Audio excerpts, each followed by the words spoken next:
우리 금요 시편 강의 24번째 문들아 너희 머리를 들지어다 라는 제목으로 오늘 함께 말씀 나누겠습니다.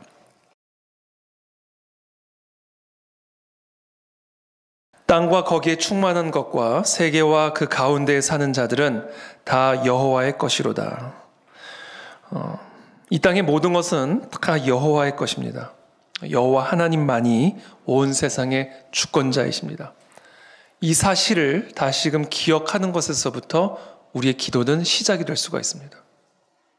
우리가 여호와 하나님께 기도하는 이유는 땅과 거기에 충만한 것들과 세계와 그 가운데 사는 자들이 다 여호와의 것이기 때문에 그 여호와 하나님에게만 구하면 되는 겁니다. 다른 자에게 구할 필요가 없어요. 다른 것을 의지할 필요가 없습니다. 왜?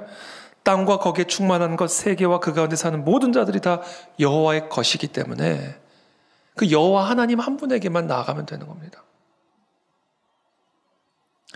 그러므로 저와 여러분들의 삶에 그 여호와 하나님에게 나아가서 그 여호와 하나님에게 구하는 일보다 우리 가운데 더 중요한 일은 없음을 여러분 꼭 기억하게 되기를 바랍니다. 여기서부터 우리가 이 기도의 긴급성, 기도의 중요성을 회복하게 되는 것이죠. 기도보다 더 중요한 건 없어요. 자, 그렇다면 이 땅의 모든 것이 다 여호와의 것인 이유는 무엇일까요? 여호와께서 그 모든 것을 건설하셨기 때문입니다. 2절에 여호와께서 그 터를 바다 위에 세우시며 강들 위에 건설하셨도다. 하나님이 그 모든 것들을 다 건설하셨기 때문에 이 땅과 거기에 충만한 모든 것과 세계와 그 가운데 사는 모든 것들을 여호와께서 친히 건설하셨고 창조하셨기 때문에 여호와께서 그 터를 바다 위에 세우셨고 강들 위에 건설하셨기 때문에 그 모든 것들 안에 사는 모든 것들이 다 여호와 하나님의 것이다 라고 말할 수 있는 것이죠. 그래서 이 세상에 존재하는 모든 것들은 다 하나님의 소유이고요. 하나님의 주권과 통치 아래에 있습니다. 특별히 여기서 사용된 바다와 강들이란 단어 2절에 여호와께서 그 터를 바다 위에 세우시며 강들 위에 건설하셨도다. 여기서 사용된 이 바다라는 단어, 강들이라는 단어는요. 그냥 바다, 자연의 강들을 의미하는 것이 아니라 바다의 신, 강들의 신을 의미하는 히브리어 단어로는 얌과 나하르라는 단어를 사용합니다. 그러니까 그냥 바다를 이야기하고 있는 게 아니에요. 시편의 기자가. 당시 사람들이 의지하던 바다의 신 위에 하나님이 그 터를 세웠다. 사람들은 그 바다를 신처럼 여기고 그 바다에게 우리의 모든 삶의 운명이 달린 것처럼 바다를 숭배하고 강들을 숭배하지만 그 바다의 터 위에 하나님이 모든 것을 창조하셨고 건설하셨다. 이 바다의 신, 강들의 신, 얌과 나하르 이 신들은 온 세상을 떠받치고 있고 지탱하고 있고 유지하고 있는 신들이라고 사람들이 믿고 있지만 그래서 사람들은 그들이 살아가고 있는 그들의 모든 터가 삶이 그와 같은 신들의 지혜와 능력 위에 세워져 있다라고 믿고 있지만 사실은 그들이 신들이 아니라 하나님이 창조하신 피조물에 불과하다라는 것을 이 시편의 기자는 강조하고 있는 것입니다. 가나안 시대에는 얌과 나하르를 사람들이 믿고 섬겼다면 오늘날에는 돈, 과학, 디지털, 세상의 권력자들의 힘과 능력 위에 우리의 삶이 지탱하고 있고 유지하고 있는 것처럼 보여지고 또 많은 사람들은 그렇게 믿고 있습니다. 이 세상은 인간이 만들어 놓은 문명과 기술에 절대적으로 의존하고 있는 것처럼 보입니다. 세상의 권력자들이 세상을 다스리고 지배하는 것처럼 보입니다. 그러나 그 모든 것들은 다 착시현상이라는 사실을 이 시편의 기자는 고발하고 있는 겁니다. 그거 다 착시현상이다. 온 세상은 하나님에 의해 지음을 받았고 그래서 하나님의 소유다. 그러므로 온 세상에 대해 하나님은 절대적인 주권을 갖고 계신다. 그러므로 온 세상은 하나님에게 절대적으로 의존적이다. 왜? 하나님으로 말미암아 나타났기 때문에 이 땅에 존재하는 모든 것들은 그 모든 것들을 창조하시고 건설하신 하나님에게 절대적으로 의존적이다. 그러므로 모든 것은 오직 하나님 한 분에게만 달려있는 거다. 이 세상의 문화나 문명이나 이 세상의 권력자들에게 달린 것이 아니라 그렇게 보이지만 그것은 착시현상일 뿐. 마치 땅이 바다 위에 떠 있는 것처럼 보이는 것처럼. 그래서 바다가 흔들리면 땅이 흔들리는 것처럼 보이지만 강들이 흔들리면 그 강들 위에 서 있는 땅들이 흔들리는 것처럼 보이지만 그래서 그 땅 안에 사는 사람들의 삶이 흔들리는 것처럼 보이지만 그래서 사람들은 바다를 섬기고 강을 섬기지만 그거 다 착시현상이다. 그 그리스 신화의 포세이돈, 바다의 신. 당시 사람들은요, 포세이돈이 화가 나면 땅이 흔들린다고 생각했어요. 왜? 눈에는 땅이 바다 위에 떠 있는 것처럼 보이거든요. 그러니까 바다가 흔들리니까 지진이 일어난다고 믿었던 거예요. 그래서 그 포세이돈 신을 예배하고 숭배한 겁니다. 우리가 살아가는 이 세상이 이 땅의 슈퍼 엘리트 계급들에게 의존하고 있는 것처럼 보이지만 그들의 입맛대로 뜻대로 모든 것을 좌지우지하는 것처럼 보이지만 그거 다 착시현상이라는 겁니다. 이 세상의 운명은 오직 한 분, 하나님 한 분에게만 달려있다. 여러분, 그 어떤 힘 있는 자들에게 우리의 삶이 달려있는 게 아니에요. 우리의 운명이 이 땅의 어떤 것에 달려있는 게 아닙니다. 오직 여호와 하나님 한 분에게만 달려있습니다. 왜냐하면 온 세상 모든 것들은 다 하나님으로 말미암았고 그래서 이 세상에 존재하는 모든 것은 하나님에게 절대적으로 의존적이고 그래서 모든 것은 하나님에게 달린 거예요.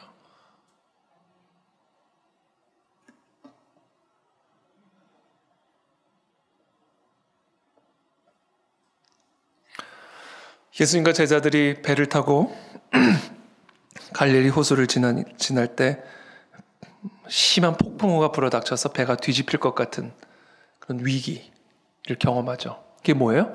착시현상이라는 겁니다. 그게 착시현상이라는 거예요. 바다가 흔들리니까 배가 뒤집히게 생긴 거예요. 바다가 흔들리니까 땅이 흔들린다고 생각하는 겁니다.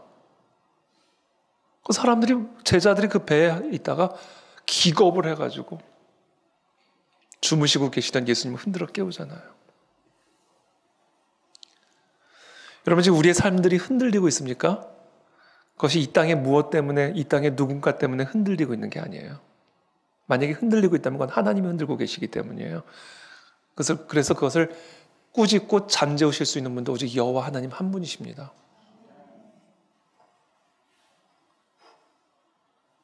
그가 누구이기에 바람과 물을 명함에 순종하는가 하더라. 여러분 풍랑이 치는 바다에서 배를 타보신 적 있어요? 전 바다는 아니지만 강에서는 한번 풍랑이 있는 베트남에서 좌우로 요동치는 아주 갑자기 일교차가 심해지면서 갑자기 폭풍우가 내리면서 베트남에서 그 강을 건너고 있었는데 이런 돛담배 같은 거 타고 아주 조그만 배를 타고 근데 정말 좌우로 배가 흔들리기 시작하는데요.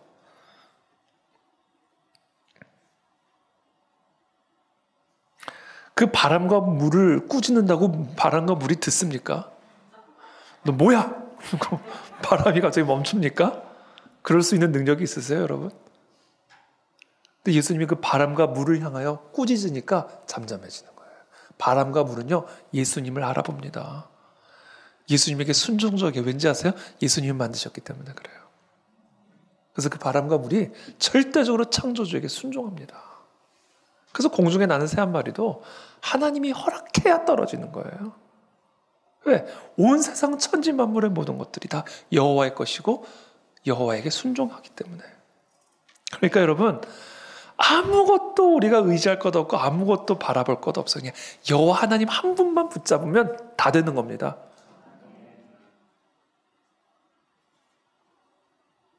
그럼 오늘 이 밤에 정말 이 기도의 자리에 오신 여러분들 진심으로 축복하고 환영하고 정말 저와 여러분들이 있어야 할 자리에 있는 거예요.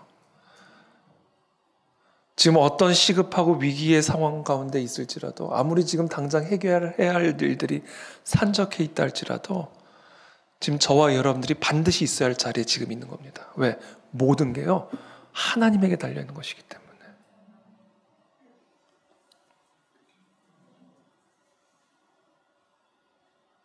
그러나 기도하는 것보다 더 중요한 게 있습니다. 기도를 하는 것보다 더 중요한 게 있는데 어떻게 기도할 것인가. 모든 기도가 하나님의 전에 상달되는 것은 아닙니다. 우리가 이 기도의 자리에 나오는 것 정말로 너무나 중요한 일이지만 기도하는 것보다 더 중요한 기도는 어떻게 기도할 것인가? 어떤 기도가 하나님의 전에 상달되어 바람과 파도를 꾸짖게 하는 권능으로 나타날 것인가?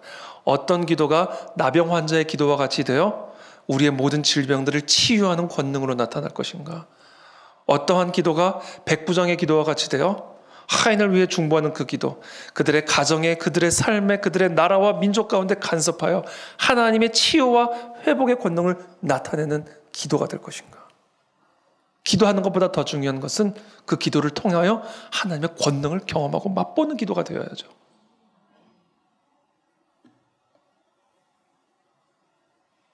그것을 시편의 기자도 질문합니다. 3절에 1절부터 2절까지는 이 모든 것들이 다 하나님에게 속하였다. 하나님 한 분에게 달린 문제다. 라는 것을 선언한 이후에 다음과 같이 질문합니다. 그렇다면 그 여호와의 산에 오를 자가 누구인가? 땅과 거기에 충만한 것과 세계와 그 가운데 모든 것들이 다 여호와의 것인데 바로 그 여호와 하나님에게 도달할 자가 누구인가? 누구의 기도가, 누구의 간구와 부르짖음이 그의 거룩한 곳에 도달할 수 있을 것인가? 그 질문을 던지죠. 자, 오늘 시편은 바로 그 질문에 대한 해답을 우리에게 주는 그러한 기도고 시고 찬양입니다. 그래서 우리가 한 가지 먼저 좀 짚고 넘어갈 부분은 우리가 하나님에게로 도달할 수 있는 방법, 우리의 기도가 하나님에게 상달할 수 있는 방법은요, 하나님만 정하실 수 있습니다. 하나님이 정하신 대로 맞춰야 돼요. 모든 것이 하나님의 것이기 때문에. 오늘 시편의 다윗은 바로 그 방법을 우리에게 가르쳐 주는 거예요. 하나님이 정하신 방법, 하나님이 요구하시는 방법. 이와 같은 기도만이 나의 전에 상달할 수 있다. 이와 같은 기도와 부르짖는 자만이 나의 거룩한 산에 올라올 수 있다. 그것을 다윗은 아주 구체적으로 묘사를 하고 있습니다. 먼저 4절부터 다윗은 하나님의 산에 오를 수 있는 사람을 다음과 같이 묘사합니다. 4절, 곧 손이 깨끗하며 마음이 청결하며 뜻을 허탄한 데 두지 아니하며 거짓 맹세하지 아니하는 자로다. 한마디로 거룩이에요, 거룩. 내가 거룩하니 너희도 거룩할지어다. 하늘에 계신 너희 아버지의 온전하심과 같이 너희도 온전하라. 우리의 온전함의 기준은, 우리에게 요구되어지는 온전함의 기준은 하나님 아버지예요. 내 옆에 있는 사람이 아닙니다. 그 자만이 여호와의 산에 도달할 수 있다. 내가 거룩하니 너희도 거룩해야만 나의 거룩한 산에 올라올 수 있다. 나의 거룩한 산에 도달할 수 있는 내가 요구하는 수준은 나다. 그 이야기를 하고 계시는 거예요. 그래서 특별히 아주 4가지 중요한 특징을 얘기합니다. 손이 깨끗해야 된다. 첫 번째, 하나님 앞에 나아가는 자들은 거룩한 손을 가지고 있는 사람이어야 돼요. 거룩한 손. 거룩한 손이라고 하는 것은 우리의 행동을 의미하는 것이죠. 우리의 행동. 이사야서 1장 15절부터의 말씀입니다. 너희가 손을 펼 때에, 너희가 손을 펴고 이렇게 하늘을 향해 두 손을 들고 기도하며 찬양할 때에 내가 내 눈을 너희에게서 가리고 너희가 많이 기도할지라도, 기도하는 게 중요한 게 아니에요. 무조건 어떻게 기도하느냐가 중요하다는 거예요. 너희가 많이 기도할지라도 내가 듣지 아니하리니 그 이유는 너희의 손에 피가 가득함이라. 너희는 스스로 씻으며 스스로 깨끗하게 하여 내 목전에서 너희 악한 행실을 버리며 행악을 그치고 선행을 배우며 정의를 구하며 학대받는 자를 도와주며 고아를 위하여 신원하며 과부를 위하여 변호하라 하셨느니라.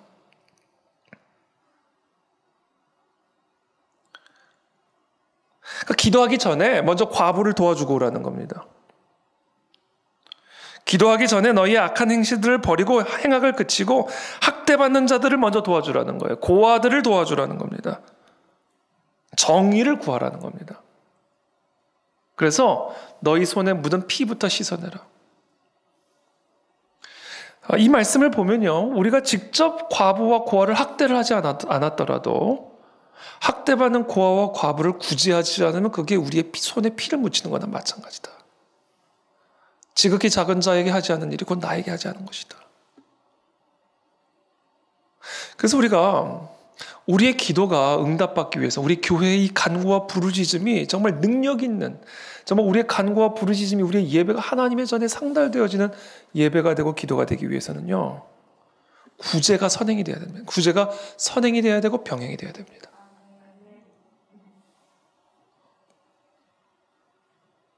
고넬료가 주목하여 보고 두려워 이르되, 천사가 나타난 거예요. 이방인 고넬료에게. 당시 유대인들의 입장에서는 더럽고 불결한, 구원받을 수 없는 그런 이방인에 불과했던 고넬료에게 천사가 임하신 거예요. 고넬료가 주목하여 보고 두려워 이르되, 주여 무슨 일이니까? 특별한 영적인 체험들이 일어나는 거죠. 천사가 이르되, 네 기도와 구제가 하나님 앞에 상달되어 기억하신 바가 되었나니. 자, 기도와 구제가 하나가 되어서 하나님 앞에 상달이 되는 겁니다.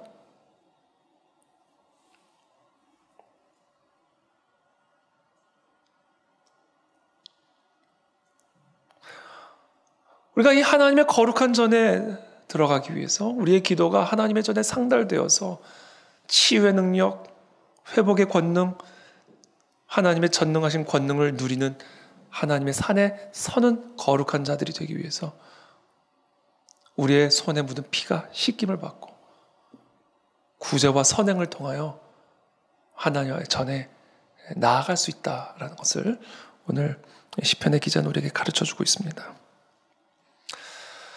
그래서 우리 교회도 이제 계속해서 이제 올 한 해는 조금 더 구제 사역에 이제 좀 더 힘을 좀 기울이려고 합니다.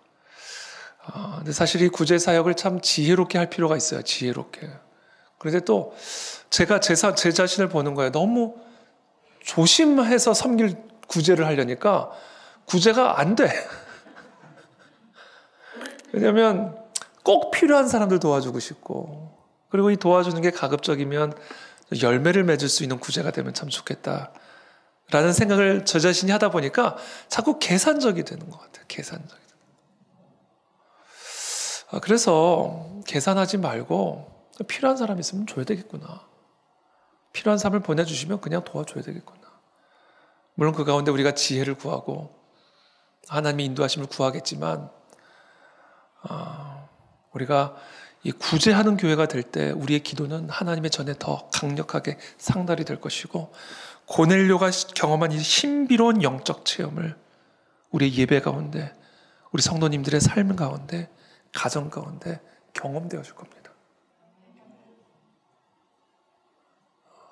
그래서 여러분 계속해서 기도해 주시되 이번 올 한 해 본격적인 정말 구제 사역을 우리들이 잘 감당해 나갈 수 있도록 지혜를 주시고, 우리 교회 리더십들에게 지혜를 주시고, 또 하나님 정말로 필요한 자들을 붙여주시고 보내주시고 가르쳐 주십시오. 그리고 이 구제의 곡간이 항상 넉넉하게 차고 넘쳐서 끊임없이 흘려보내는 우리 교회가 되게 도와주옵소서. 이것을 아지 않으면 우리가 예배 드릴 때, 우리가 기도할 때 올리는 이 두 손에 피가 씻겨지지 않은 채로 드려지는 예배가 되고 기도가 된다. 내가 직접 학대하지 않았더라도 학대받는 아이를 내버려두면 우리의 손에 피가 묻은 거나 마찬가지다.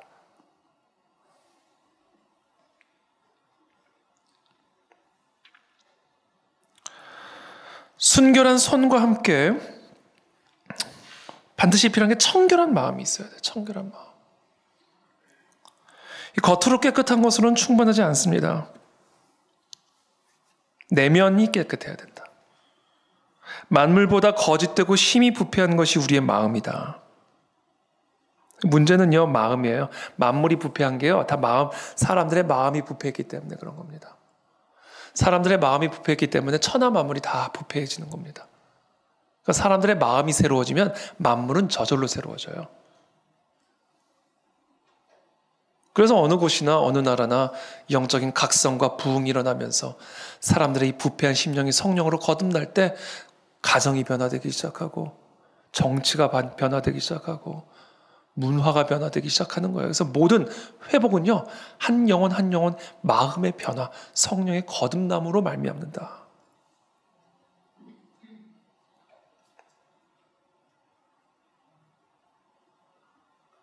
우리의 생각들, 우리의 의도들, 우리의 동기들이 반드시 순결해야 됩니다.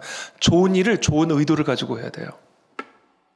선한 일을 선한 동기를 가지고 해야 됩니다.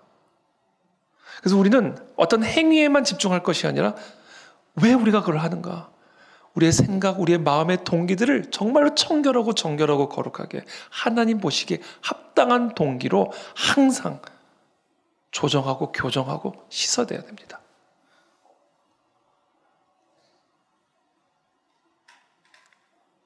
왜냐하면 하나님은 우리의 생각과 마음을 감찰하시는 분이기 때문에 그래요. 산상수훈의 메시지의 핵심이 그겁니다. 사람을 죽이지 않았다고, 살인하지 않았다고, 천만의 말씀.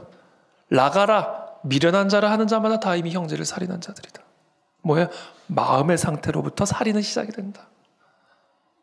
간음의 행위를 하지 않았다고, 간음을 하지 않았다고, 천만의 말씀. 두 눈으로 그 여인을 보고 음욕을 품는 그 순간 너는 이미 간음을 저지른 거야. 행위의 문제가 아니야. 모든 죄는 마음의 부패함으로부터 말미암는 거야. 그러므로 하나님의 거룩한 산에 도달하기 위해서 우리의 기도가 하나님의 전에 상달되어지는 능력의 기도가 되기 위해서는요, 항상 깨어서 우리의 속사람을 감찰하고 관찰하고 정결하게 교정해야 됩니다. 우리의 행위의 죄만 가지고 하나님 앞에 회개할 것이 아니라 우리의 마음의 죄들을 가지고 하나님 앞에 가지고 나가야 됩니다. 오죽하면 예수님이 바리새인들에게 회칠한 무덤이라고 그랬겠어요. 겉은 회칠을 해가지고 깨끗한데 속은 시체로 가득한 더러운 무덤. 그것이 당시 율법을 지켜 행하던 바리새인들의 상태였다라는 거예요. 그러한 자들은 하나님의 거룩한 산에 들어올 수가 없다. 왜? 하나님은 사람은 외모를 보지만 하나님은 마음의 중심을 보시는 분이기 때문에. 그래서 저는 오늘 이 밤에 하나님이 우리의 마음의 찔림을 허락해 주시기를 간구드립니다. 저의 마음에 찔림을 주십시오. 그것이 아무리 작은 죄라 할지라도, 아무도 모르는 죄라 할지라도 하나님 보고 계시고 듣고 계시고 알고 계시니 하나님 내 마음의 모든 더러운 것들을 이 시간 찔러주시고 끄집어내 주셔서 하나도 남김없이 내가 기억해낼 수 있고 내가 인지할 수 있는 그 모든 범위를 심지어 내가 인지하지 못할지라도 깨우쳐 주셔서 하나님 앞에 다 토해내고 회개함으로 죄사함의 은혜를 누리는 이 밤이 되게 도와주십시오. 왜냐하면 청결한 마음이 있어야만 하나님의 나라를 볼 수 있고 하나님의 거룩한 산에 설 수 있기 때문에 그렇습니다.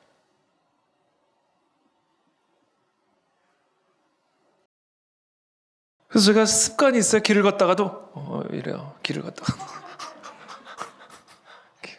기도를 하다가도 이럽니다. 왜냐하면 마음의 청결함을 지켜내기 위해서, 마음의 순결함을 지켜내기 위해서 기도하다가도 정말 어디서 이런 마음이 들어오는 걸까? 도대체 어디서 이런 생각들이 들어오는 것일까?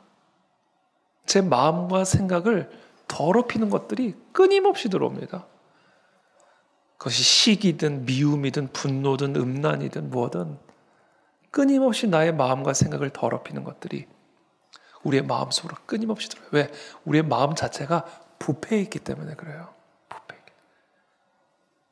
그 같은 부패한 마음의 본성을 저와 여러분들이 알고 있다면 이 마음을 그대로 내버려둬서는 안 된다는 거. 파수꾼을 세워서 지켜야 된다.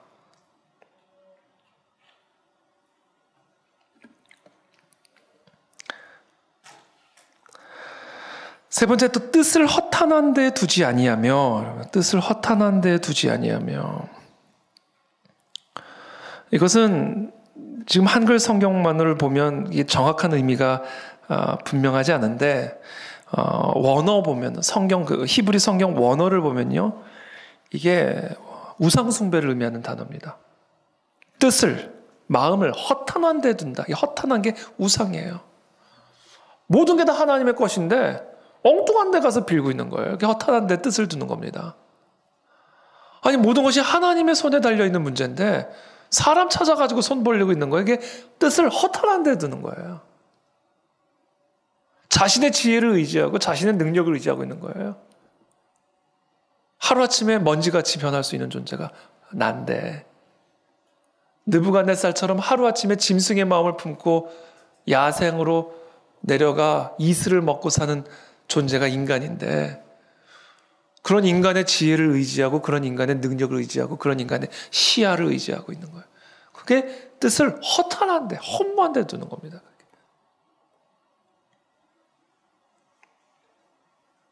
그게 우리가 회개해야 할 죄다.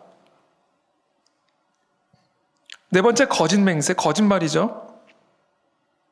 여러분, 지금 여기서 말씀하신 이 네 가지 조건, 깨끗한 손, 청결한 마음, 허탄한데 마음을 두지 않는, 믿음을 두지 않는 거, 거짓말하지 않는 거, 여러분 이 네 가지 조건만 따져도, 다른 것은 뭐 생략하더라도 이 네 가지만 따져볼 때 이 모든 것들로부터 나는 깨끗하다라고 자신할 수 있는 분들이 계십니까? 그런 분들 계시면 점점점입니다. 없죠. 누가 이 모든 것들부터 깨끗하다고 자신할 수가 있겠어요? 그러니까 지금 이 4절의 말씀을 우리가 정말 심각하게, 이 자격 요건들, 하나님의 거룩한 산에 들어갈 수 있고 설 수 있는 이 하나님이 정하신 요구 조건, 자격 요건을 정말로 심각하게 받아들이게 되면요, 우리를 바닥까지로 끌고 내려가서 우리의 죄를 보여주는 거예요, 이게. 이 말씀은요, 우리를 세우는 게 아니고 우리를 끌어내리는 말씀입니다. 이 말씀은 우리를 위로하는 말씀이 아니고 우리를 절망의 나락으로 떨어뜨리는 말씀이에요. 왜? 이게 하나님이 정하신 조건이고 요구 조건이고, 이러한 자만이 하나님의 산에 들어갈 수 있고, 이러한 자들의 기도만을 하나님이 응답하셔서 하나님의 권능을 행하실 수 있는 것이니까, 이 말씀은요, 우리를 절망의 자리로 떨어뜨리고 말할 수 없는 바닥으로 우리를 끌어내리는 말씀입니다. 그게 우리에게 필요하다라는 거예요. 이 절망의, 이 나의 부패함으로 말미암아 절망의 나락으로 떨어지는 경험들이 필요하다는 거예요. 그동안 죄를 죄로 여기지 않았던 내가 그것이 죄로 보여지고 느껴지면서 그 죄에 짓눌려져 가지고 완전히 바닥으로 그냥 떨어지는 경험들이 필요하다라는 거예요. 그 순간 죄의 각성이 일어나는 것이기 때문에 그래요. 죄가 깃털같이 가볍다가 죄가 뭐라 그래요, 그거를. 너무 무거운 거예요. 죄가. 뭐처럼? 천근만근, 그렇죠. 우리 정덕 형제 똑똑해요. 천근만근처럼 무거워지는 거예요, 이게. 이게 왜 그런지 아세요? 죄에 대한 감각이 살아나서 그래요. 문둥병 환자는요, 칼로 손가락을 잘라도 아픈지를 몰라요. 그래서 문둥병 환자치고 사지가 멀쩡한 사람이 없어요. 못 박다가 손가락을 망치로 쳐도 피가 철철 흐르는데도 아픈 걸 몰라요. 아픈 걸 알아야 조심을 하죠. 아픈 걸 알아야 치료를 하죠. 근데 아픔을 못 느끼니까 손가락이 떨어져 나가고 코가 떨어져 나가고 발가락이 떨어져 나가도 그냥 그렇게 사는 거예요. 왜? 아프지를 않으니까. 아프지 않으면 상관이 없게 되는 거예요. 죄가 아파져야 돼요, 우리가 이 죄가. 그래서 우리가 다 문둥병자라는 거예요. 죄가 아파야 되는데 아프지가 않은 거예요. 죄가 나를 짓눌러야 되는데 짓눌려지지가 않는 거예요. 그게 죄인이고 그게 문둥병의 상태인 거예요. 이 말씀은 왜 위대한 말씀인가, 이 말씀이. 우리를 그 죄로 말미암아 그 절망의 나락으로 떨어뜨리고 있기 때문에 이게 위대한 말씀인 겁니다. 이 죄의 무게에 짓눌림을 당하게 하기 때문에 이게 위대한 말씀인 거예요. 그래서 나의 그 죄에 대한 감각들이 다 살아나게 만들기 때문에 이 말씀이 위대한 말씀인 겁니다. 저는 그와 같은 죄에 대한 각성이 일어나는 이 밤이 되시길 축복합니다. 이 죄가 무거워져야 돼요. 이 죄가 두려워져야 됩니다.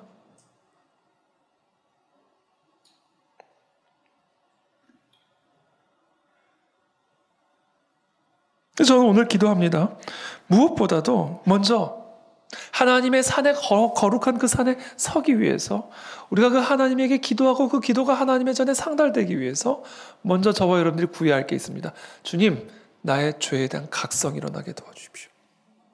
죄가 무거워지고 그 죄로 말미암은 나의 그 부패함 때문에 정말 소망 없는 절망의 나락으로 떨어지는 경험들을 내 안에 허락하여 주십시오. 죽어있는 문둥병 같은 죽어있는 나의 모든 죄악된 감각들이, 죄에 대한 감각들이 다 살아나게 도와주시옵소서. 깃털 같은 죄라 할지라도 천근만근처럼 무겁게 느껴지는 살아있는 감각을 회복시켜 주옵소서. 쉽게 내뱉은 나의 거짓말, 천근만근처럼 나의 마음을 찌르게 도와주십시오. 쉽게 저지른 나의 죄악된 행위들, 그것이 세상의 가치관으로, 세상의 기준으로 보았을 때는 아무리 가벼운 일이라 할지라도 주님, 그것이 천근만근처럼 나의 양심을 짓누르게 도와주십시오.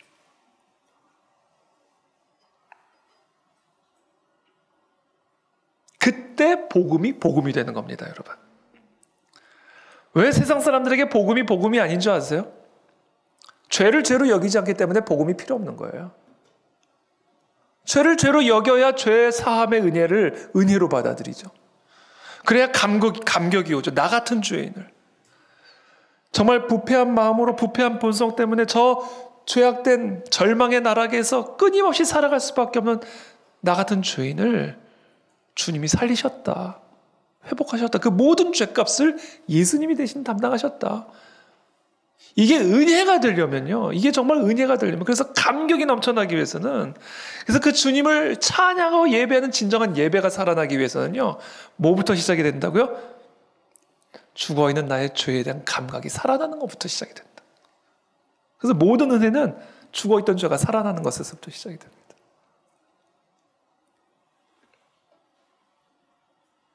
저는 그런 은혜가 오늘 이 밤에 우리 모두에게 있게 되기를 축복합니다.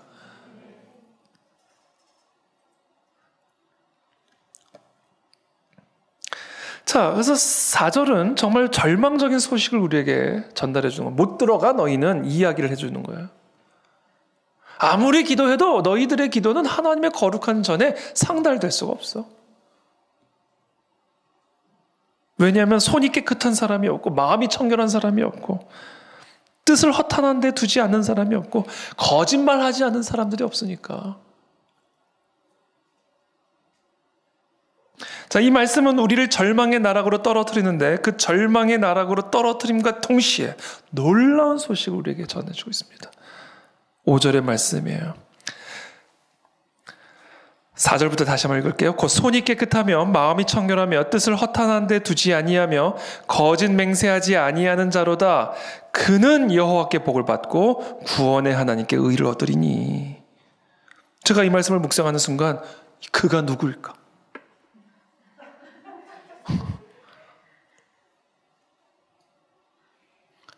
이 세상에 그런 분이 딱 한 분 계셨던 거예요, 여러분.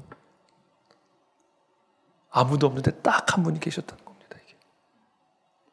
아니, 누가 깨끗한 손을 가지고 하나님의 산에 설 수가 있겠어요? 다윗인들 거기에 설 수 있었겠습니까? 모세인들 설 수가 있었겠습니까? 도대체 누가 그 여호와 하나님의 거룩한 산에 설 수가 있었겠어요? 그가 있었다는 거예요. 그 한 분이 계셨다는 겁니다. 그래서 그분은 여호와께 복을 받았다는 거예요. 그래서 그분은 그 여호와의 거룩한 산에 설 수 있었다는 겁니다. 그분이 누굴까요? 예수 그리스도시다. 예수 그리스도만이 이 땅에 존재하는 인간 중에 유일하게 죄가 없으신 분이었다. 하나님이 요구하시는 그 모든 조건들을 하나님이 거룩한 것처럼 거룩하셨던 유일한 분. 하나님의 거룩과 동일한 거룩을 가지셨던 분. 하늘에 계신 아버지가 온전하신 같이 똑같이 온전하셨던 유일한 그 예수 그리스도시다. 근데 이게 굿뉴스인 이유는요. 그분이 혼자 그 모든 조건을 만족하셔서 혼자 그 여호와의 거룩한 산에 서신 것이 아니라 우리를 데리고 함께 쓰셨기 때문에 그게 굿뉴스라는 겁니다, 여러분. 예수님 혼자 하나님의 거룩한 산 위에 서서 복을 받고 구원의 하나님으로부터 의의를 얻은 것이 아니라 우리 모두를 데리고 그 산 위에 함께 서기 위해 그 모든 조건을 충족시켰다는 사실, 그 사실 때문에 이게 굿뉴스인 겁니다, 여러분. 그러니까 지금 이 5절의 말씀, 그는 여호와께 복을 받고 구원의 하나님께 의를 얻으리니, 이 말씀은요 엄밀하게 표현하면 이거죠. 그는 여호와께 복을 받게 하고 구원의 하나님께 의를 얻게 하시리니, 예수님 혼자 복을 받고 예수님 혼자 의를 얻기 위함이 아니라 예수님이 모든 조건을 완벽하게 충족시킴으로 우리로 하여금 복을 받게 하시고 예수님과 함께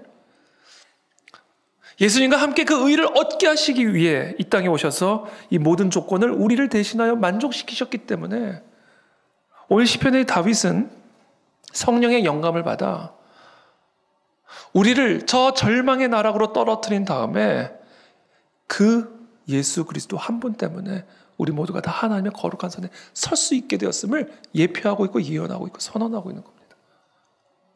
그래서 이게 복음인 겁니다. 복음.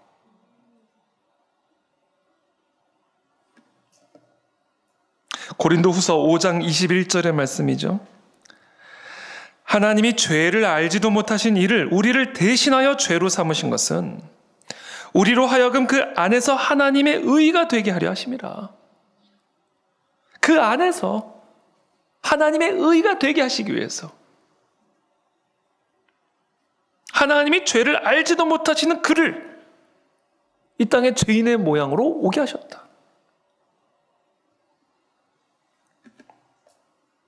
그래서 이 예수 그리스도로 말미암아 우리 모두가 율법의 요구를 만족시키지 못하고도 그 율법의 요구를 만족시킨 그분 때문에, 그리고 그분 안에서 우리가 함께 여호와의 거룩한 산에 서게 되었다라는 겁니다.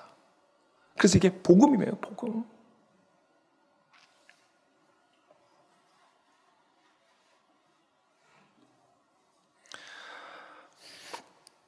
그래서 5절부터 보면 그는 여호와께 복을 받고 구원의 하나님께 의를 얻으리니 이는 여호와를 찾는 족속이요 야곱의 하나님의 얼굴을 구하는 자로다. 더 이상 그가 아니에요. 5절은 그예요. 그렇죠? 단수입니다. 그는 여호와께 복을 받고 구원의 하나님께 의를 얻으리니, 왜? 손이 깨끗하시고 마음이 청결하시고 뜻을 허탄한 데 두지 않으시고 거짓 맹세하지 아니한 유일한 그는 그분의 의 때문에 여호와께 복을 받았는데, 6절부터는 이는 여호와를 찾는 족속이요 그에서 족속, 복수로 변화됩니다. 더 이상 그 개인이 아니라 족속이에요. 그에서 족속으로 변화되는 겁니다. 그 예수 그리스도의 한 분 때문에, 그 예수 그리스도의 한 분의 완전함 때문에 그를 믿는 자들마다 그 안에서 완전함을 누리게 되는 거예요. 우리의 공로 때문이 아니라 오직 예수 그리스도의 완전함과 온전함 때문에. 그것을 성경에서는 대속의 은혜라고 이야기하는 겁니다. 나의 완전함으로 그 거룩한 선에 서게 되는 게 아니야. 그럴 수 있는 자는 없어요. 그러나 그 예수 그리스도 한 분의 완전함 때문에 그 완전함 안에서 나도 그 완전함을 누리게 되는 거예요. 그래서 우리는 그 그리스도와 함께 그리스도 안에서 그 거룩한 산에 서게 되는 겁니다. 로마서 5장 19절의 말씀, 한 사람이 순종하지 아니함으로 많은 사람이 죄인 된 것과 같이 한 사람이 순종하심으로 많은 사람이 의인이 되리라. 율법이 들어온 것은 범죄를 더하게 하려 함이라. 왜요? 율법이 늘어날수록 우리의 범죄는 늘어나요. 율법을 지킬 수 있는 사람은 하나도 없기 때문에 율법이 추가되면 우리의 범죄 목록도 추가됩니다. 그러나 죄가 더한 곳에 은혜가 더욱 넘쳤나니, 이는 죄가 사망 안에서 왕노릇한 것 같이 은혜도 또한 의로 말미암아 왕노릇하여 우리 주 예수 그리스도로 말미암아 영생에 이르게 하려 함이라. 오직 예수 그리스도로 말미암아 우리는 그 그리스도 안에 있는 의를 공유하게 되므로 하나님의 거룩한 산에 서게 되는 겁니다. 여러분 이것을 믿으십니까? 이것을 받아들이십니까?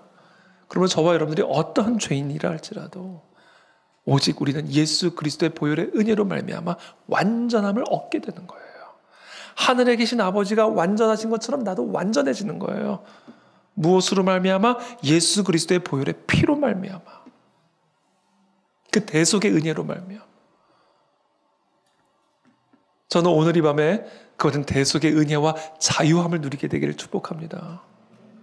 오늘 성령 하나님께서 우리의 마음을 찔러주시고 절망의 나락으로 떨어뜨리신 이후에 그 절망에서부터 우리를 건져내실 수 있는 유일한 한 분, 예수 그리스도의 보혈의 은혜로 말미암아 저 절망의 나락에서, 저 무덤 속에서 하나님의 거룩한 산에 우뚝 세워지는 이 부활의 과정을 경험하고 누리는 저와 여러분들이 다 되시기를 축복합니다.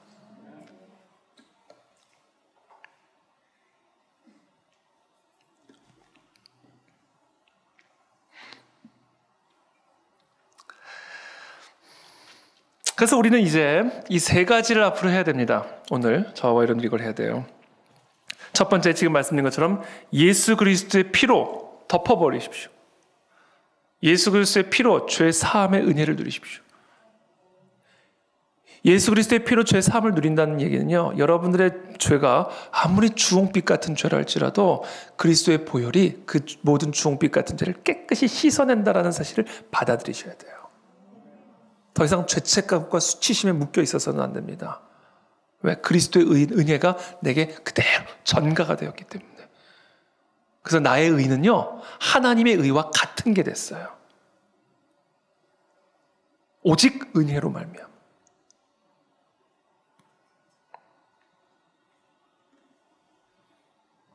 그러므로 저와 여러분들이 해야 될 게 있어요. 문설주에 어린 양의 피를 발라야 됩니다. 문설주에. 애굽의 재앙이 우리에게 보여주는 게 그거예요. 애굽의 10가지 재앙. 그게 뭐예요? 다 나일강, 이 모든 것들이 다 애굽의 신들이에요. 바다와 강들입니다. 나하루와 얌입니다. 하나님 이걸 하나씩 다 치신 거예요. 나일강, 그게 너희의 젖줄이라고 이렇게 피로 만들어 버릴 거야. 하나님이 신들의 머리를 하나씩 다 친 거예요. 이게. 그러다가 결국 애굽의 장자 들을 치는 단계로까지 간 겁니다. 그때 하나님이 뭐라고 그러세요? 이스라엘 백성들에게 명령하시죠. 어린 양의 피를 너희 집 문설주에 바르면 내가 너희를 애굽 사람으로부터 구별하여 구원하겠다. 하나님은 지난 주일에도 제가 말씀드린 것처럼 구별하셔서 구원하시는 분입니다. 왜? 하나님이 분명하게 구원의 조건, 하나님의 거룩한 산 위에 설 수 있는 조건을 명확하게 우리 가운데 제시하셨어요. 그 조건을 충족시키는 자들만을 구별하여 구원하셔요. 이건 하나님이 정하신 룰이기 때문에 우리가 어떻게 할 수가 없는 거예요.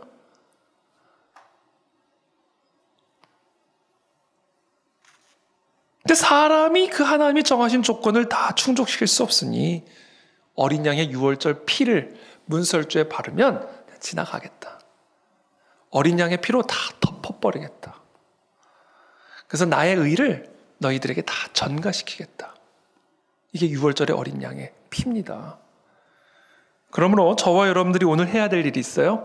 우리의 기도가 하나님의 전에 상달되어지고 우리의 삶의 치유의 권능, 하나님의 회복의 권능을 경험하고 누리든 하나님의 거룩한 사람들이 되기 위해서 우리가 해야 할 일, 예수 그리스도의 보혈의 피로 모든 것들을 다 성별시키십시오. 여러분들의 가정도 예수 그리스도의 보혈의 피로 덮어버리세요. 그렇다고 굳이 꼭 어린 양의 피를 갖다가 바를 필요는 없어요. 피 냄새 날 뿐이고 별로. 기도로 어린 양의 보혈의 피로 우리의 가문을, 우리의 가정을 덮어버리는 거예요. 보혈의 피로 우리 가정을 덮어주십시오. 우리의 남편을 덮어주십시오. 우리의 자녀들을 덮어주십시오. 그래서 이 더러운 귀신들이 틈타지 않게 도와주시고 사탄막이 방해하지 않게 도와주시고 우리의 가정과 가문이 하나님의 거룩한 산에 설 수 있도록 예수 그리스도의 보혈의 피로 덮어 주옵소서. 이 나라 이 민족을 덮어주옵소서. 이 나라 이 민족의 수많은 죄악들. 제가 최근에 우리 집사님 한 분이 몇 주 된 태아인지 제가 까먹었는데 실제 태아 사이즈 모형을 주셨어요. 사람이 그냥 사람 사이즈만 작지. 그런데 실제 모형입니다. 이게 태아의 실제. 그런 아이들이 얼마나 지금 죽임을 당하는지 아세요? 이 죄악을 어떻게 할까요? 하나님이 다 보고 계시잖아요. 미국에 이번에 보니까 소아성애 어린애들, 여러분 이건 제가 알아요. 제가 미국에 있을 때 IJM이라고 미국 인권기구에서 제가 잠시 일한 적이 있거든요. 그 단체가 하는 일이 뭐냐면요. 전 세계 특별히 남미, 아시아 이 인신매매 당하는 아이들 구출하는 일들 합니다. 그뿐이 아니라 노예들, 다양한 그런 정말 박해받고 있고 억압받고 있는 그런 사람들 구출해내는 그런 일들을 하는 그런 단체였는데, 여러분 정말 7살짜리, 8살짜리가 창녀로 팔려가요. 진짜로. 필리핀, 베트남 이런 애들이요. 미국도 마찬가지예요. 미국에도. 정말 창녀로 팔아요. 그래가지고 우리 같이 이제 수요일마다 기도 모임 하는데 기도하다가 이제 연락이 옵니다. 지금 구출에 성공했습니다. 그래서 지금 그 회복센터 들어가서 회복 중입니다. 7살짜리 여자애, 8살짜리 여자애들. 근데 거기 담당 브랜치 오피스가 다 있어요. 필리핀, 남미, 다 브랜치 오피스들이 있습니다. 거기서 이제 얘기를 들어보면요. 특히 필리핀 같은데. 그 어린애들 매춘하는데 가장 많은 사람들이 한국 사람들입니다. 한국 사람들. 최고 고객이래요. 한국 남자들.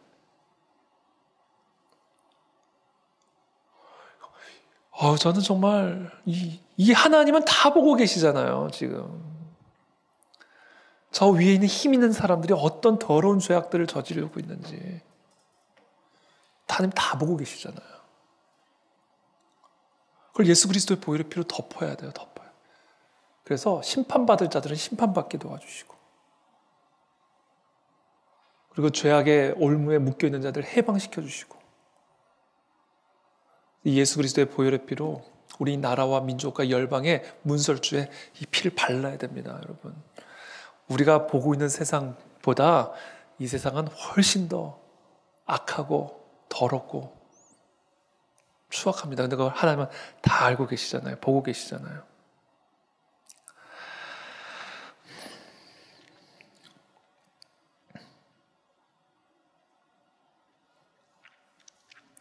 저와 여러분들의 마음의 삶에 치유가 원한다면 여러분들의 몸의 부위를 거룩하고 성별시켜야 됩니다.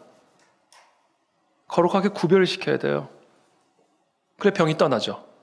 치유의 권능이 흘러들어오죠. 우리의 생각의 회로에 예수 그리스도의 보혈의 피를 덮어야 돼요. 그래서 생각의 회로에 성령의 생각이 들어오죠. 예수 그리스도의 보혈의 피를 덮어야 됩니다. 문설주에 어린 양의 피를 바르듯. 그러므로 오늘 저와 여러분들 안에 삶의 문제가 있다면 그 안에 성령의 권능이 흘러들어오도록 예수 그리스도의 보혈의 피를 거룩하게 성별시켜야 돼요. 우리의 몸을 거룩하고 정결하게 성별시켜야 우리의 몸이 하나님이 쓰시는 도구가 될 수 있는 겁니다. 여러분 장난하십니까? 더러운 몸을 하나님이 쓰시겠어요? 하나님이 우리랑 장난하시는 분입니까? 우리의 더러운 생각을 하나님이 쓰시겠어요? 두렵고 떨림으로 하나님의 피예요, 여러분. 죄 없는 분이 우리를 대신해서 흘리신 피입니다. 그 피가 장난입니까? 그 피로 우리를 덮어야 됩니다. 그리고 진심으로 회개해야 됩니다. 주님, 나의 이 모든 죄를 씻어주십시오. 그리고 거룩하고 성별되게 구별시켜야 됩니다. 그때 하나님이 그 사람의 몸도 쓰시고 그 사람의 입술도 쓰시고 그 사람의 생각도 쓰시고 성령의 권능이 흘러들어와 성령의 권능이 나타나는 삶이 되는 것이죠. 그래서 마치 이런 거에 제가 종종 비유를 들지만 이 마이크 전선이 끊어져 있으면 마이크가 안 나오죠. 이 마이크가 나오는 거는 전선이 연결이 되어 있기 때문이에요. 내가 거룩하니 너희도 거룩할지어다. 이게 전선 얘기하시는 겁니다. 전선. 전선이 연결이 돼야 거룩한 나의 능력이 너희 안에 흘러들어갈 수 있을 것 아니냐. 그 이야기 하시는 거예요. 근데 그게 단절이 되어 있으니까 내 산에 설 수가 없는 거다. 그러므로 예수 그리스도의 보혈의 피로 죄 사함을 받고 철저하게 우리의 마음과 생각을 거룩하고 성결하게 성별시켜서 하나님의 치유가 흘러들어가게 하고 하나님의 권능이 흘러들어가게 하고 하나님의 지혜가 흘러들어가게 하여 하나님과 온전한 연합을 누려라.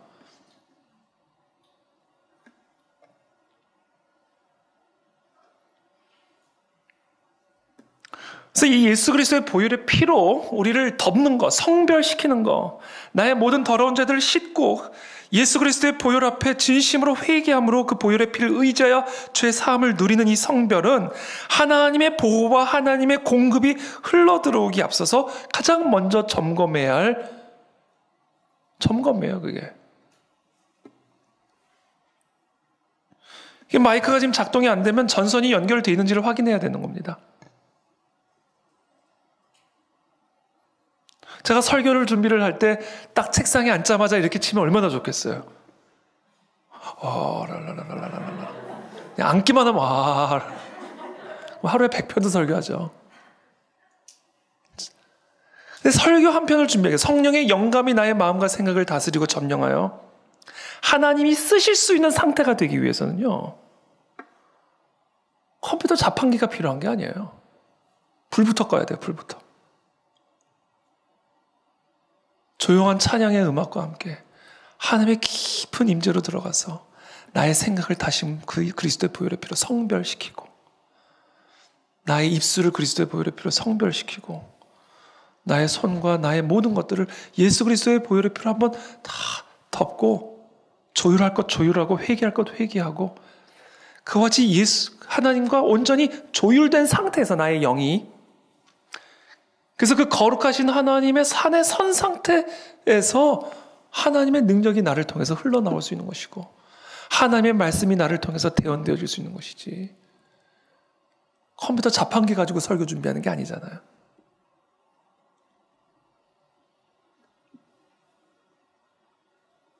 그게 여러분들의 삶에 적용을 여러분들이 알아서 하십시오. 누구에게는 그게 자판기고 누군가에게는 모르겠어요. 그게 뭘지.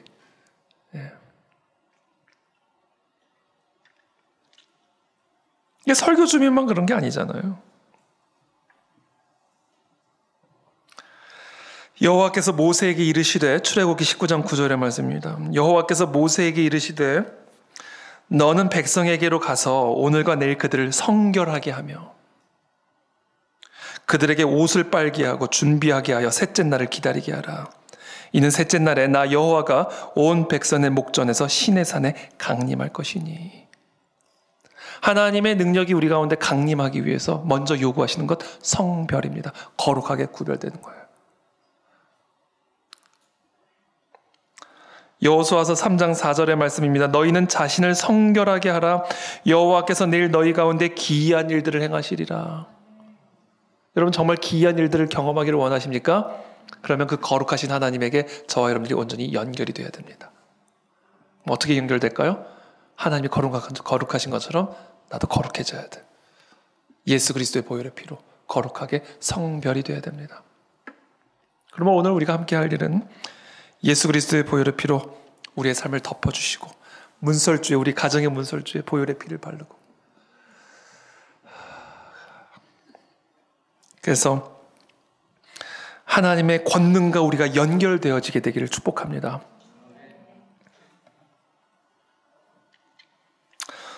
두 번째 우리가 해야 할 것, 예수 그리스도의 보혈의 피 우리가 성별된 다음에 우리가 해야 할 일, 우리의 시선을 예수 그리스도의 얼굴에 고정해야 됩니다. 여러분 왜 우리가 더러워지는지 아세요? 우리 시선 때문에 그래요. 시선. 우리는요, 우리가 보는 것에 의해 지배를 받게 돼 있어요. 그래서 그 예수님이 산상수훈에서 간음에 대한 이야기를 하면서도 음욕을 품고 볼 때 간음을 저지르는 거다. 그러니까 눈을 뽑아버려라. 그 얘기를 하시잖아요.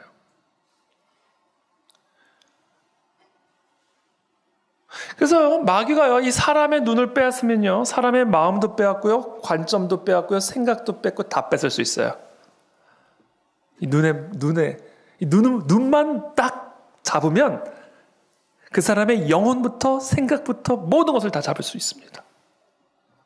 눈에 달려있는 거예요, 눈에. 그래서 예수님이 말씀하십니다. 눈은 몸의 등불이니.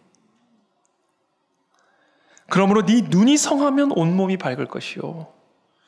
눈이 나쁘면 온몸이 어두워질지니. 우리 몸의 밝기가 뭐에 달려있다고요? 눈의 밝기에 달려있다고요. 우리의 몸의 거룩함이 뭐에 달려있다고요? 이 눈의 거룩함에 달려있다고요. 눈이 몸의 등불이에요. 모든 게 눈에 달린 겁니다. 오죽하면 예수님 눈을 뽑아버리는 게 차라리 낫지 않겠냐. 친절하게 제안하시잖아요.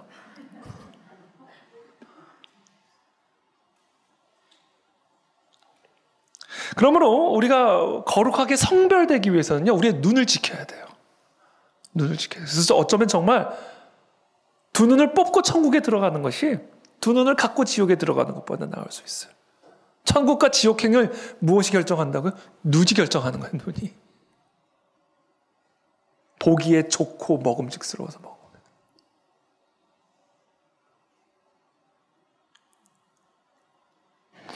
그래서 히브리서 12장 1절에서 이렇게 말씀하세요. 이러므로 우리에게 구름같이 둘러싼 허다한 증인들이 있으니 모든 무거운 것과 얽매이기 쉬운 죄를 벗어버리고 인내로서 우리 앞에 당한 경주를 하며 믿음의 주여 또 온전하게 하시는 이인 예수를 바라보자. 우리의 시선이요, 살아계신 하나님이 아니라 온 하늘과 땅의 모든 권세를 가지신 예수 그리스도가 아니라 절망적인 환경을 보면요, 그 절망적인 환경에 내가 삼킴을 당하게 되는 것이죠. 고통스러운 상황을 바라보면 거기에 내가 묶여버린다. 그래서 말씀하시는 거예요. 구름같이 둘러싼 허다한 증인들이 있으니까 그 증인들이 우리에게 지금 무엇을 가르쳐주고 있는가? 무거운 것과 얽매기 쉬운 죄를 벗어버려라. 그러기 위해서는 예수를 바라봐야 된다. 예수를 바라보면 물 위도 걸을 수 있어. 그러나 파도를 보는 순간 파도에 삼켜지는 거야. 베드로의 경험이죠. 그러므로 모든 무거운 것과 얽매기 쉬운 죄를 벗어버리라는 얘기는 그것을 바라보지 말고 인내함으로써 우리의 시선을 끝까지 지켜내고 또 지켜내고 지켜냄으로써 오직 예수 그리스도, 우리를 온전하게 하시는 예수 그리스도만을 바라봐라. 그때 그 그리스도의 권능이 내 안에 흘러들어올 수 있다. 저와 여러분들의 시선이 살아계신 하나님이 아니라 절망적인 환경에 묶여버려 있지는 않습니까? 예수께서 떡 5개와 물고기 2마리를 가지사 하늘을 우러러 축사하시고 떡을 떼어 제자들에게 주어 사람들에게 나누어 주게 하시고 물고기 2마리도 모든 사람에게 나누시며 다 배불리 먹고 떡 5개와 물고기 2마리를 가진 다음에는 시선을 하늘을 향하시잖아요. 이 오병이어만 보면 이걸로 수천 명을 어떻게 먹입니까? 그럼 이것만 보면 여기에 묶여버리는 거예요. 근데 이것을 가진 다음에는 하늘을 우러러 보시는 거예요. 그때 이것을 나눠주니까 수천 명을 먹이는 기적의 역사가 일어나는 거죠. 이에 예수께서 다시 속으로 비통히 여기시며 무덤에 가시니 무덤이 구리라. 죽은 나사로의 무덤이죠. 돌로 막았건을 예수께서 이르시되 돌을 옮겨 놓으라 하시니 그 죽은 자의 누이 마르다가 이르되 주여 죽은 지가 나흘이 되었음에 벌써 냄새가 나나이다. 예수께서 이르시되 내 말이 네가 믿으면 하나님의 영광을 보리라 하지 아니하였느냐 하시니 돌을 옮겨 놓으니 예수께서 눈을 들어 우러러 보시고. 예수님은요 5,000명을 먹이기엔 턱없이 부족한 오병이어 자원을 보신 것이 아니고 자매의 그 애통함을 바라보시는 것도 아니고 돌로 막아놓은 무덤이 보여준 그 엄연한 죽음의 현실에도 주목하지 않으시고 그 모든 현실들은 그대로 두고 시선만 들어서 하나님을 본 거예요. 모든 것의 주인, 모든 것을 창조하시고 모든 것의 주인 되시고 주권자 되시는 물 위를 밟고 서 계시는 죽음을 이기신 그 예수 그리스도만 보면 거기서부터 오병이어로 수천 명을 먹일 수 있는 권능이 흘러 들어오는 것이고 엄연한 무덤의 현실을 이겨내고 무덤 문을 열 수 있는 부활의 권능이 흘러 들어오는 것이고 여러분 이걸 정말로 누리기를 원하지 않으십니까? 그게 뭐에 달려있다? 시선에 달려있다. 그게 기도예요. 그래서 저는 기도할 때 요새는요 뭐 이렇게 막 부르짖을 때도 물론 있죠. 그러나 기본적으로는요 그냥 예수님의 얼굴만을 바라봅니다. 얼굴만을 바라보면 돼요. 그러면요 시간이 지나고 나면 어느 순간 제가 그때 말씀드렸잖아요. 바람이 들어온다. 어느 순간 생기가 들어온다. 그래서 새로운 힘이 들어오고 새로운 능력이 들어오고 새로운 지혜가 들어오고 번뜩이는 깨달음이 들어오고 이게 뭐야? 다 성령이 흘러 들어오는 겁니다. 그래서 내 마음을 감동하고 내 지성을 감동하고 내 마음을 감정을 감동시키셔서 하나님과의 온전한 연합을 이루게 하시는 그 일을 하시는 거죠. 저는 그런 시원한 바람이 들어올 때 허리가 아픈 사람들은 허리가 낫게 될 줄을 믿습니다. 태문이 열리는 기적이 일어날 줄을 믿습니다. 그 시원한 바람이 죽은 자도 다시 살릴 수 있는 부활의 권능임을 여러분 믿으시길 축복합니다. 그게 언제 일어난다고요? 우리 두 눈을 통해서 하나님에게 그 시선을 고정할 때.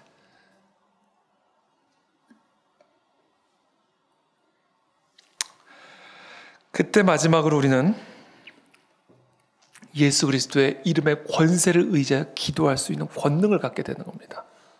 그래서 여러분 예수 그리스도의 보혈의 피로 우리의 모든 죄를 덮고 회개함으로 성별되고 두 번째 예수 그리스도의 얼굴만을 바라보고 우리의 환경이나 상황이 아니라 그와 같은 상태가 될 때 비로소 우리는 예수 그리스도의 이름 그 권능의 이름을 의지하여 선포할 수 있는 준비가 되는 거예요. 우리가 그와 같은 상태가 될 때 예수 그리스도의 이름의 권능이 나를 통해서 흘러 들어올 수 있는 준비가 되는 겁니다. 거룩하고 성별하여 그리스도와 전선이 연결이 되고 나의 두 시선이 상황과 환경에 묶여있지 아니하고 오직 예수 그리스도만을 바라봄으로 예수 그리스도의 시선과 나의 시선이 연결이 되고 그 순간 우리는 예수 그리스도의 이름을 의지하여 질병을 향하여 선포할 수 있는 준비가 되는 것이고 묶인 묶임들을 향하여 선포할 수 있는 준비가 되는 겁니다. 그때 흘러나가는 거예요.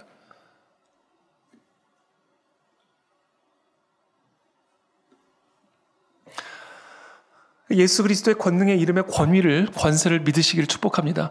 오늘 우리가 새벽에 나누었던 그 백부장의 기도, 자신의 하인을 위해서 내가 오케이 가겠다. 너희 집에 가서 내가 치유해주겠다 그랬더니 백부장이 뭐라 그래요? 우리 집에 들어오시는 걸 감당하지 못하겠습니다. 내가 군인인데요, 예수님. 우리 군대에서도요. 윗사람이 아랫사람에게 이래라 하면 이렇게 하고요. 저렇게 하라 하면 저렇게 합니다. 우리 명령하는 대로 다 이루어집니다. 예수님도 말씀만 하십시오. 명령만 하십시오. 그러면 낫겠나이다. 그 믿음을 보고 예수님이 놀란 거예요. 그 예수님이 이 백부장의 이 기도에서 뭐를 보고 놀랐는가? 이 백부장이 뭐를 이해하고 있었냐면요. 권위를 이해하고 있었던 권위.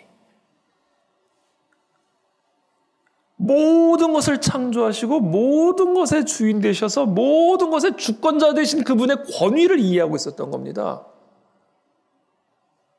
그래서 백부장이 명령하면 밑에 있는 사람들이 그대로 순종하는 것처럼 아니 예수님은 온 하늘과 땅의 주인 아니십니까? 만왕의 왕이시지 않습니까? 그런 주님께서 나의 집에 친히 들어오신 걸 나 감당하지 못하겠으니 그냥 말씀만 하십시오. 명령만 하십시오. 아니 군대에서도 그게 통하는데 세상 군대에서도 그게 통하는데 하물며 이 영적 세계에서의 권위를 이해하고 있었던 겁니다. 이 백부장이 자신의 군대 생활을 통해서. 여러분 군대 생활이 다 도움이 됩니다. 여러분 여기 특별히 남성분들 계시면 군대를 생각해 보세요. 군대. 별의 명령이 얼마나 천근 만근 같은 명령인지. 하물며 하나님의 군대 대장의 명령이라면 끝나는 거잖아요. 권위를 이해하고 있었던 거예요. 근데 그 권위가 어디에 있다? 예수 그리스도의 이름에 있다. 그래서 그 예수 그리스도의 이름 앞에 귀신들이 떠나간다. 예수 그리스도의 이름 앞에 질병들이 떠나간다. 예수 그리스도의 이름으로 구할 때 나라의 역사가 뒤바뀐다. 여러분 정말 믿으십니까? 여러분 이 세상의 역사를 바꾸는 자들은요, 저 위대한 나라의 대통령들이 아니에요. 저 권력자들이 아니면 권력자들은 설치고 있을 뿐이에요. 이 표현이 딱이에요. 설치고 있을 뿐이에요. TV 앞에서 설치고 있고 설치고 있을 뿐이에요.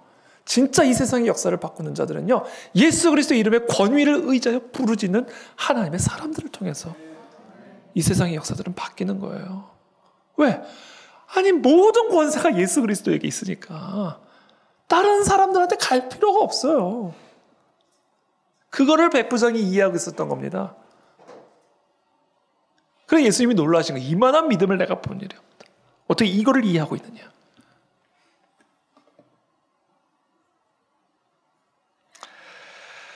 그래서 우리가 이 예수 그리스도의 이름으로 구할 때 문들이 들려지기 시작합니다. 닫힌 문들이 들려지기 시작해요. 문들아 너희 머리를 들지어다. 예수 그리스도의 이름으로 선포하는 거예요. 지금 다 준비가 됐어요. 예수 그리스도의 보혈의 피로 덮임을 받았고 우리의 모든 시선이 나의 주변 상황이나 환경에 묶여있지 않냐고 오직 예수 그리스도에게만 묶여있고, 그래서 예수 그리스도와 내가 온전히 견고하게 묶여있는 거예요. 연결이 된 겁니다. 단단하게. 자, 그 상태에서 지금 예수 그리스도의 이름의 권능을 의지하여 문들을 향하여 명령하는 겁니다. 들릴지어다. 일어날지어다. 떠날지어다. 문들아 너희 머리를 들지어다. 영원한 문들아 들릴지어다. 영광의 왕이 들어가시리로다. 영광의 왕이 누구시냐? 강하고 능한 여호와시요 전쟁에 능한 여호와시로다. 문들아 너희 머리를 들지어다. 영원한 문들아 들릴지어다. 영광의 왕이 들어가시리로다.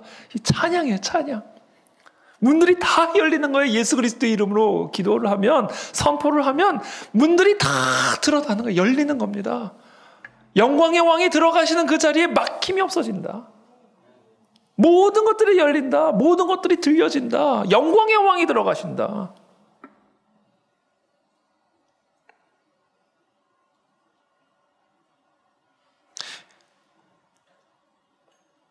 저는 오늘 이 시간 저와 여러분들의 삶에 예수 그리스도의 이름으로 간구하고 부르짖을 때 우리의 모든 닫힌 문들이 열려지는 역사들이 일어나게 되길 축복합니다. 능력의 문이 열릴지어다. 치유의 문이 열릴지어다. 회복의 문이 열릴지어다. 모든 막힌 닫힌 가로막힌 문들이 영광의 왕의 이름으로 구하고 부르짖을 때 그 모든 문들이 열려지는 역사가 일어나게 될 줄로 믿습니다. 우리를 보고 열리는 게 아니에요.